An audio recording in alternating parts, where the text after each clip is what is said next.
नमस्कार दोस्तों, आप सभी का स्वागत है आपके अपने YouTube channel study today with Viplav में। तो आज की इस वीडियो में हम 2 मार्च को होने वाले एग्जाम पेपर के लिए क्लास 8 के साइंस यानी कि विज्ञान पेपर के लिए 50 मोस्ट इम्पॉर्टेंट ऑब्जेक्टिव क्वेश्चंस को देखेंगे।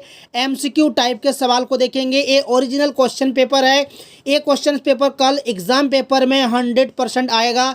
यहाँ से सवाल एग्ज़ाम पेपर में भिड़ेगा। एग्ज़ाम पेपर में 50 में 50 लाना चाहते हो तो इस वीडियो को कंप्लीट देखना, वीडियो को लाइक करना, सभी दोस्तों में शेयर करना।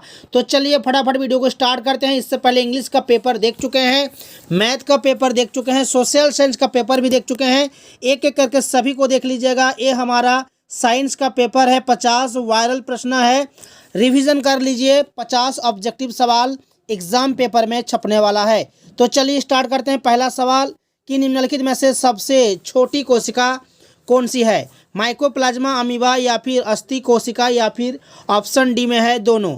तो देखिए, सबसे छोटी कोशिका जो है ना माइकोप्लाज्मा है, और सबसे बड़ी कोशिका अगर पूछे तो याद रखेगा शुतुरमुर्ग का अंडा। ठीक है, यहाँ पर पूछा है सबसे छोटी कोशिका, तो माइकोप्लाज्मा होगा सही उत्तर। नेक्स्ट सवाल कि डेंगू परजीवी का वाहक है। डेंगू परजीवी का वाहक है, याद रखेगा मादा एडिस मच्छर। मादा एडिस मच्छर काटने से डेंगू होता है। ठीक है, ऑप्शन नंबर 2 जो है इस क्वेश्चन का सही उत्तर हो जाएगा। और मादा एनोफिलिस मच्छर काटने से मलेरिया होता है। ठीक है, ये भी आपको याद रखना है। नेक्स्ट सवाल कि कौन से अधातु कमरे के ताप पर द्रव अवस्था में पाया जाता है?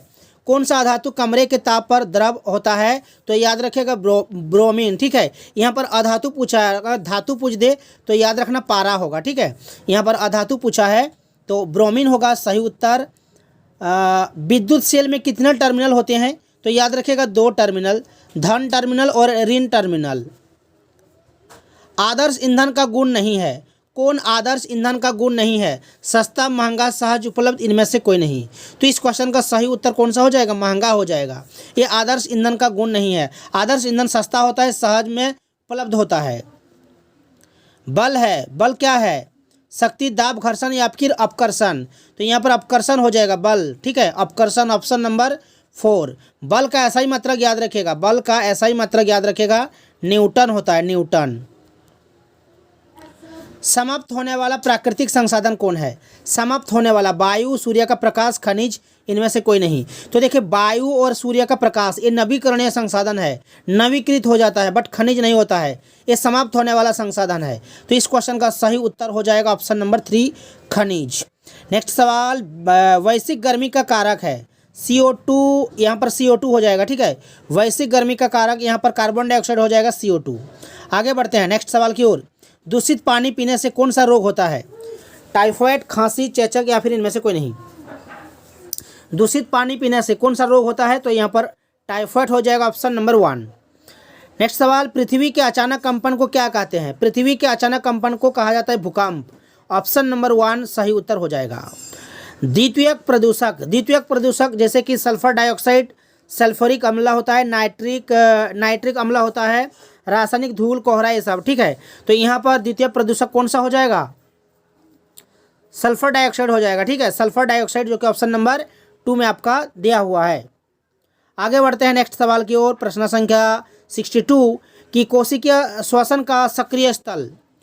कोशिकीय श्वसन का सक्रिय स्थल याद रखिएगा माइटोकॉन्ड्रिया होगा, माइटोकॉन्ड्रिया।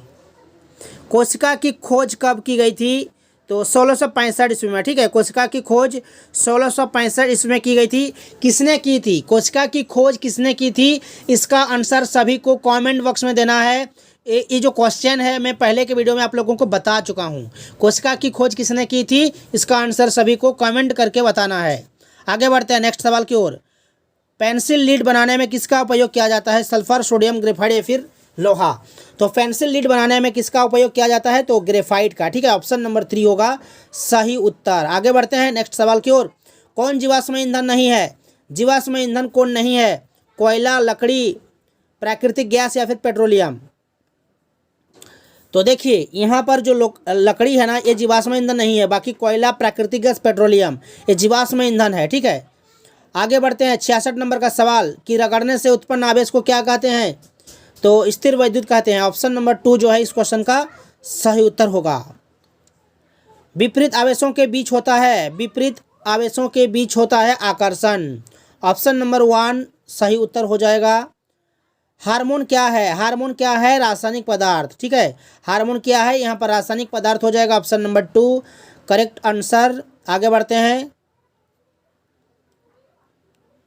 निम्नलिखित में से कौन जीवाणुजनित रोग है? जीवाणुजनित रोग चेचक, रेबीज, क्षय रोग या फिर खसरा? तो यहाँ पर क्षय रोग हो जाएगा, क्षय रोग। ठीक है, ये बैक्टीरिया से होता है क्षय रोग, और बीजाणु से होता है चेचक, रेबीज और खसरा ये बीजाणु से होता है, यानी कि वायरस से। ठीक है, वायरस से, याद रखिएगा। आगे बढ़ते हैं। वीडियो को लाइक कीजिए, शेयर कीजिए और चैनल के साथ जुड़े रहिए। चैनल को सब्सक्राइब करके रखिए। जैसे ही एग्ज़ाम खत्म होगा आप लोगों के लिए आंसर की बता दिया जाएगा। कितने सवाल आप लोग एग्ज़ाम पेपर में बनाओगे उसका आंसर आप लोग मिला लीजिएगा। ठीक है, जैसे ही एग्ज़ाम खत्म होगा आप लोगों के लिए 50 ऑब्जेक्टिव का आंसर की लाऊंगा। आप लोग बस हमारे चैनल के साथ जुड़े रहिए, चैनल को सब्सक्राइब करके रखिए। 70 नंबर का सवाल कि कौन सी गैस अत्यंत विषैली है? विषैली गैस यहाँ पर कौन सा हो जाएगा? तो कार्बन मोनोऑक्साइड हो जाएगा, carbon monoxide option number 3। 71 number का सवाल प्रोटीन का संश्लेषण होता है, प्रोटीन का संश्लेषण होता है राइबोसोम में। कोशिका के भीतर राइबोसोम को प्रोटीन का फैक्ट्री कहा जाता है। तो ऑप्शन नंबर 2 जो है इस क्वेश्चन का सही उत्तर होगा। एड्स किसी संक्रमित व्यक्ति से दूसरे व्यक्ति में किसके जरिए फैल सकता है? एक साथ भोजन करने से, रुधिराधान से, या फिर एक दूसरे के गले लगना, या फिर इनमें से कोई नहीं। तो यहाँ पर ब्लड ट्रांसफ्यूशन, ठीक है, रुधिराधान से हो जाएगा। ऑप्शन नंबर 2 सही उत्तर। विद्युत धारा उत्पन्न करता है, विद्युत धारा उत्पन्न करता है ऊष्मीय, रासायनिक और चुंबकीय प्रभाव। ऑप्शन नंबर 3 सही उत्तर। ऑप्शन नंबर 4 होगा करेक्ट आंसर। दाब का एसआई मात्रक होता है पास्कल, न्यूटन प्रति वर्ग मीटर। तो ये दोनों हो जाएगा। ऑप्शन नंबर 3 इस क्वेश्चन का सही उत्तर हो जाएगा। नेक्स्ट सवाल की ओर आगे बढ़ते हैं। नेक्स्ट सवाल है कि ज्वाला में कितने क्षेत्र होते हैं? याद रखिएगा 3 क्षेत्र। ठीक है, नीला, पीला और काला। ठीक है, नीला, पीला और काला। आगे बढ़ते हैं नेक्स्ट सवाल की ओर। मुकुलन द्वारा जनन किसमें होता है? तो हाइड्रा में होता है। ऑप्शन नंबर 1 सही उत्तर हो जाएगा। अधातुओं के ऑक्साइड होते हैं, याद रखिएगा अधातुओं के ऑक्साइड होते हैं अम्लीय। ऑप्शन नंबर 1 होगा सही उत्तर। नेक्स्ट सवाल कि आग उत्पन्न करने के लिए आवश्यक है, आग उत्पन्न करने के लिए ईंधन की आवश्यकता है, वायु की आवश्यकता है और उष्मा के भी। तो इनमें सभी होगा सही उत्तर। आगे बढ़ते हैं। नेक्स्ट सवाल मलेरिया रोग का कारक है प्रोटोजोआ, मादा एनोफिलिस मच्छर काटने से मलेरिया रोग होता है। ठीक है, तो यहाँ पर प्रोटोजोआ जो है आपका सही उत्तर हो जाएगा। 80 नंबर का सवाल कौन विद्युत का कुचालक है? तांबा, लोहा, एल्युमिनियम ये विद्युत के सुचालक है। इनमें विद्युत प्रभावित हो सकती है, होगी, लेकिन रबर में नहीं होगी। तो रबर जो है इस क्वेश्चन का सही उत्तर होगा। निम्न में से कौन सी गैस दहन के लिए उपयोगी है? तो दहन के लिए ऑक्सीजन उपयोगी है। ऑक्सीजन, बिना ऑक्सीजन के किसी भी पदार्थ को हम लोग जला नहीं सकते। तो यहाँ पर ऑक्सीजन जो है सही उत्तर हो जाएगा। बैलों द्वारा गाड़ी खींचना किस बल का उदाहरण है? तो ये मांसपेशीय बल हो जाएगा, क्योंकि बैल के साथ जो है गाड़ी का टच होता है और घर्षण होता है। ठीक है, रगड़ता है गले में, जो गाड़ी ऊपर में रहता है गले के ऊपर। ठीक है, तो मांसपेशीय बल होगा, पूरा शरीर के ऊपर जो है बल पड़ता है, तो पेशीय बल हो जाएगा। एक अधातु जो कठोर होता है हीरा हो जाएगा। हीरा एकमात्र ऐसा धातु है जो अत्यधिक कठोर होता है, तो हीरा होगा सही उत्तर। आगे बढ़ते हैं नेक्स्ट सवाल की ओर। कौन संश्लेषित रेशा है? देखिए सूती, ऊनी और रेशम ये जो है ना प्राकृतिक रेशा है, प्राकृतिक सूती, रेशम, ऊन। लेकिन जो रेयन है ना ये संश्लेषित रेशा होगा। ऑप्शन नंबर 4 सही होगा। किस प्रदूषक से ओजोन परत का क्षय होता है? तो याद रखिएगा क्लोरोफ्लोरोकार्बन, CFC हो जाएगा क्लोरोफ्लोरोकार्बन। Option number C. आगे बढ़ते हैं। एक युग्मनज में पाए जाने वाले केंद्रकों की संख्या होती है, 1 होती है। ठीक है, ऑप्शन नंबर 1 होगा करेक्ट आंसर। चीनी को अल्कोहल में बदलने की प्रक्रिया क्या कहलाती है? चीनी को अल्कोहल में बदलने की प्रक्रिया किण्वन कहलाती है, किण्वन। ऑप्शन नंबर 2 इस क्वेश्चन का सही उत्तर होगा। वृद्धि हार्मोन का स्राव करने वाली ग्रंथि का नाम क्या है? वृद्धि हार्मोन का स्राव करने वाली ग्रंथि का नाम है पीयूष ग्रंथि। ऑप्शन नंबर 3 इस क्वेश्चन का सही उत्तर हो जाएगा। जितने भी सवाल आप लोगों को बता रहा हूं, यही सवाल एग्जाम पेपर में आएगा, इससे बाहर नहीं आएगा। वीडियो को लास्ट तक देखिए, वीडियो को लाइक कर दीजिए, सभी दोस्तों में शेयर कर दीजिए। आगे बढ़ते हैं नेक्स्ट सवाल की ओर। 89, एक धातु का दूसरी धातु पर परत चढ़ाने को क्या कहते हैं? तो विद्युत लेपन कहते हैं। जैसे कि साइकिल की हैंडल, पहियों के रिम में क्रोमियम की परत चढ़ाई जाती है, विद्युत लेपन कहलाती है, विद्युत लेपन। ऑप्शन नंबर 3 होगा सही उत्तर। जंतुओं द्वारा प्राप्त खाद्य पदार्थ, दाल, फल, चावल नहीं होगा, शहद होगा। ठीक है, शहद होगा, जंतुओं से प्राप्त खाद्य पदार्थ। आगे बढ़ते हैं। किसके प्रयोग से घर्षण कम किया जा सकता है? तो ग्रीस और तेल लगा करके जो है घर्षण को कम कर सकते हैं, इसलिए इस क्वेश्चन का सही उत्तर दोनों हो जाएगा, ऑप्शन नंबर 3। आगे बढ़ते हैं 92 का, कि एक टैडपोल जिस प्रकार वयस्क होता है, एक टैडपोल जिस प्रकार से वयस्क में बदल जाता है उसे कहा जाता है कायांतरण। क्या कहलाता है? कायांतरण।